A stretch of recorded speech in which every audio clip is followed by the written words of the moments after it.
الرجیم بسم اللہ الرحمن الرحیم اننی انا اللہ لا الہ الا انا فاعبدونی واقیموا الصلاۃ لذکری، بے شک میں ہی اللہ ہوں، بس میری عبادت کرو اور میرے ذکر کے لیے نماز قائم کرو۔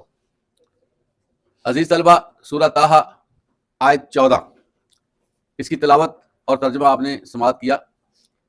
یہ اللہ بات کر رہے ہیں حضرت موسیٰ علیہ السلام سے۔ موسیٰ علیہ السلام اللہ تعالیٰ کے جلیل القدر پیغمبر، اولو العزم رسول گزرے ہیں اور صاحب شریعت تھے۔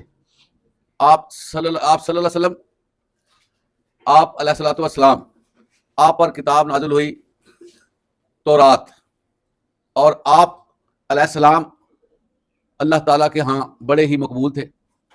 ایسے پیغمبر جن کو اللہ